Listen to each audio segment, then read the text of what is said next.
여러분 안녕하세요. 반갑습니다. 하나님의 나라, 이건 성경의 큰 주제이기도 하지만 전체의 내용이에요. 하나님의 나라가 하나님의 나라가 왜 중요하냐, 이 하나님의 나라를 그리스도인들에게, 이 땅에 살고 가는 성도들에게 가르쳐주고 보여주고, 그렇게 해서 하나님이 언약하신 대로 모든 역사가 이루어지는 마지막 단계의 언약과 성취를 통해서 이루시는 하나님의 영광을 선포하기 위한 하나님의 섭리의 작업이라고 볼 수가 있어요. 그러니까 여러분, 하나님의 나라 너무 중요해요. 그래서 창세기에 벌써 아담이 타락하기 전에 에덴 동산에서 하나님이 아담에게 약속을 했죠. 그 약속이 뭐냐? 나라 언약이에요. 창세기 1장 28절. 그게 나라 언약이에요. 그래서 나라 만들어주겠다. 그러면 에덴 동산은 뭐죠? 에덴 동산은 역시 작지만 하나님의 나라의 원형이에요. 그러니까 하나님의 나라의 모습을 에덴 동산에 잠깐 보여준 거예요. 그리고 이 아담이 타락하잖아요. 죄가 들어온 거죠. 죄가 들어오면 더 이상 하나님의 나라가 아닌 거예요. 그러니까 에덴 동산 문 닫았지만은 아담에게 언약한 것은 살아있어요. 아담에게 언약한 것은 타락하기 전에 에덴 동산에서 약속을 한 것이기 때문에 그 살아있는 거예요. 뭐가? 언약이. 그래서 그 언약이 쭉 펼쳐져 가고 있는 거예요. 아담의 타락 이후에 구약은 4000년 동안에 그 언약에 대한 성취가 이루어졌고, 그리고 예수님이 오신 다음에 지금 2000년 동안에 그 언약이 지금도 진행되고 있는 거예요. 그래서 맨 마지막에 계시록에 가서 보면 역사의 끝에 새하늘과 새 땅이 나타나요. 이게 아담 언약의 최종적인 목적지예요. 그러니까 성경을 볼 때 여러분들이 그렇게 아담에게 나라 언약 하시더니 계시록에 가서 보니까 새하늘과 새 땅이 나타나네, 이렇게 보는 것이 정확하게 성경을 보는 거예요. 그럼 그 안에 있는 언약들은 뭐냐? 구약에는 5가지 언약이 나와요. 아담 언약, 노아 언약, 그 다음에 아브라함 언약, 모세 언약, 다윗 언약이죠. 이 5개의 언약이 구약 전체를 대변해 주는 내용이라고 보시면 돼요. 근데 그것이 특징이 있어요. 그게 뭐냐면 전부가 다 예수 그리스도와 관련이 되어 있어요. 제가 이 시간에 그거 얘기하려고 그러거든요. 아담 언약은 그리스도가 오셔서 마지막에 새하늘과 새 땅으로 성취가 되는 아주 큰 프로젝트고요. 그 다음에 노아 언약은요, 아담 언약이 아직도 살아있다, 존재하고 있다, 아직도 아담 언약은 없어지지 않았다, 계승되어진다. 그러면서 노아가 인류 심판 앞에서 노아에게 하나님께서 말씀하신 내용이에요. 노아 언약은 2가지예요. 하나는 아담 언약은 아직도 살아있다. 또 하나는 그것을 위해서 메시아이신 예수 그리스도가 오실 때까지 앞으로는 인류 종말이라고 하는 심판을 하지 않겠다. 그렇게 약속하신 것이. 그래서 노아 언약은요, 사실 언약도 보존되고요. 그 다음에 코로 숨을 쉬는 모든 생명체들에 대한 보존 언약이라고 그렇게 보시면 되고요. 그 다음에 한 1000년쯤 지난 다음에, 그러니까 아담으로 말하면 한 2000년쯤 지난 다음에 하나님이 아브라함을 선택했어요. 아브라함에게 약속을 해요. 똑같이 3가지 자손, 땅, 통치. 내가 자손 번창하게 만들어줄게. 땅을 정복하게 해줄 거야. 그리고 네 허리에서 왕이 나와서 나라를 만들게 될 거야. 그러면서 나라 언약을 하지 않습니까? 그래서 아브라함과 이삭과 야곱 시대에 애굽으로 갑니다. 이미 애굽에는요, 형들의 미움을 받고 애굽으로 팔려 나가서 총리가 된 요셉이 자리를 딱 잡고 있잖아요.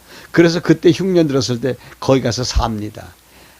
하나님이 아브라함에게 창세기 15장에서 약속을 했어요.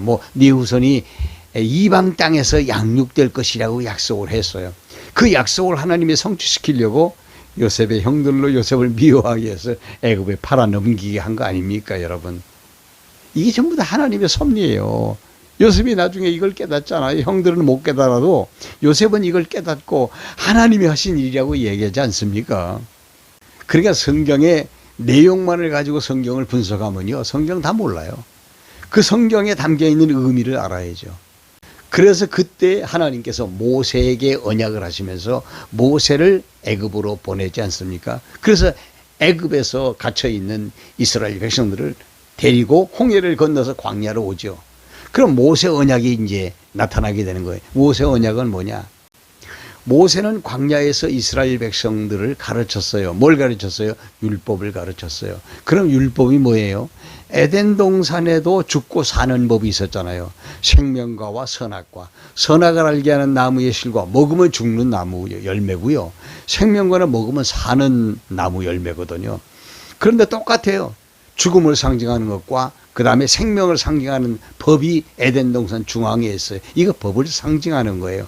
이스라엘 백성들에게 하나님께서 십계명을 주시면서 너희들은 보통 백성들이 아니야. 내가 이미 아브라함에게 언약을 했어. 너희들은 언약 백성이야. 내가 증서를 하나 주지. 그래서 증서를 준 것이 뭐예요? 돌에다가 새겨준 것. 그게 두 돌판 십계명인데 그 돌판의 기본 정신이 뭐냐? 기본 정신이 1계명부터 4계명까지는 하나님 앞에 사는 계명, 하나님 섬겨서 사는 계명, 그 다음에 5계명부터 10계명까지는요 윤리적인 계명, 사람을 사랑하는 계명이에요. 그 율례법이 거기서 나오는 것이고, 그 다음에 1계명부터 4계명까지 하나님을 사랑하는 법, 규례법이 거기서 나온 거예요. 근데 두 가지는 기본적인 정신이 뭐냐면 위로 하나님을 사랑하고 아래로 사람을 사랑하고. 근데 그렇게 못 사는 것이 인간이야. 그래서 율례로 말미암아서는 인간이 정죄를 받아요. 그렇게 못 사니까. 그러나 규례로 말미암아서는 재물을 가지고 가서 내가 죽어야 될 대신에 재물이 죽어 피를 하나님께 보여드리면서 제사를 지내 그렇게 사는 거 아닙니까? 그래서 사는 법과 죽는 법은 하나님의 나라의 기본법이에요. 그래서 모세를 통해서 하나님이 하신 말씀이 뭐냐? 율법을 주시면서 내가 장차 이 율법의 정신처럼 죽고 사는 역사를 내가 이제 마무리할 것이다. 그 역사를 누가 하느냐? 내 아들 메시아로 이 땅에 올 예수가 한다. 예수 그리스도가 이 땅에 오셔서 율례로 십자가에 죽고 하나님 앞에 자기 몸을 제물 삼아서 하나님 앞에 드림으로 규례로 살아요. 그래서 예수님의 십자가와 부활이 역사의 중앙에 우뚝 세워지는 거, 이 역사를 이야기하는 것이 성경이라 그 말입니다. 그래서 모세는 그걸 백성들에게 가르친 거예요. 시간이 지나면서 백성들이 그걸 다 잊어버리게 되죠. 그런데 하나님께서는 모세 다음에 여호수아를 세워서 여호수아로 하여금 가나안 땅에 들어 땅을 정복하게 하고, 그리고 유다 지파에서 한 아들이 나타나지요. 그게 누구예요? 다윗이에요. 다윗이 왕이 되지 않습니까? 그래서 나라를 세우지 않습니까? 이 다윗 왕국, 이 다윗에게 하나님이 또 언약하는 게 있어요. 이 다윗 왕국은 그리스도가 세우실 이 땅의 나라의 진짜 나라, 실체적인 나라의 모형으로 존재한다고 생각하시면 돼요.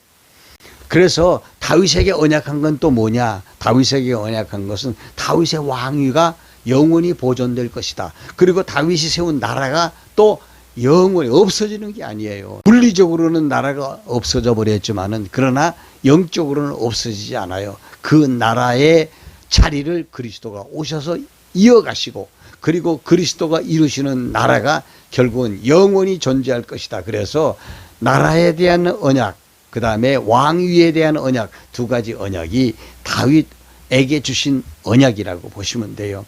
그 언약이 결국은 아브라함과 다윗의 자손 예수 그리스도의 세계라. 그래서 마태복음 1장 1절에 이어져 나가지 않습니까? 그리고 예수 그리스도는 다윗의 후손으로, 다윗의 자손으로 다윗의 위를 이어 영원한 나라에까지 가는데 이 역사가 없어지지 않는 거죠. 그래서 예수님이 이 땅에 오셔서 교회를 세우지 않습니까? 그 교회가 다윗 왕국에 대한 실체인 거예요. 그래서 예수님이 오셔서 세상을 심판하시고 난 다음에 열어서 보여주는 그 나라가 새하늘과 새 땅이지 않습니까? 그래서 교회도 새하늘과 새 땅에 비하면 모형적인 거죠. 그래서 예수 그리스도가 이 땅에 오시는 것, 다시 재림하시는 것, 여기에 성경은 집중적으로 조명을 하고 있어요.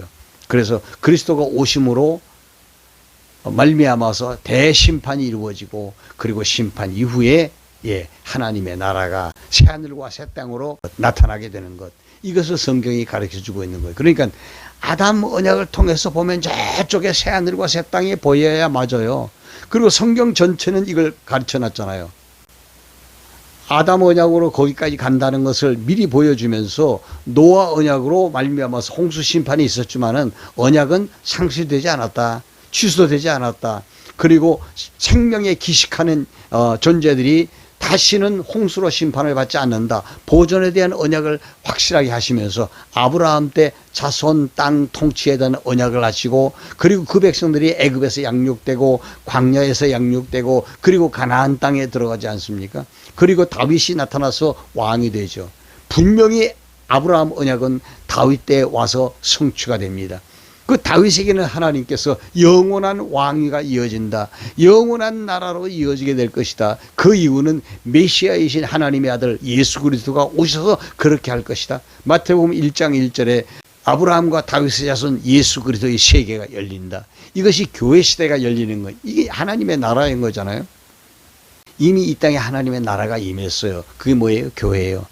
그리고 교회 끝에 가서 한번 회복의 역사를 저는 보여주신다고 그렇게 믿습니다. 그러나 그것이 전부가 다 아니에요. 다가올 신천신지, 새하늘과 새 땅, 그것이 실체인 것이죠. 그래서 심판 후에 새하늘과 새 땅이 열린다. 이렇게 알고 계시면요 정확한 겁니다. 그렇기 때문에 우리가 그 성경에 기록된 역사의 내용, 계시 역사의 내용 가운데 그 도표를 보면 중앙에 예수 그리스도의 십자가와 부활이 우뚝 세워지지 않습니까? 바로 이건 거예요. 이 지상의 하나님의 섭리를 따라서 역사가 진행되는데 표적이 뭐냐?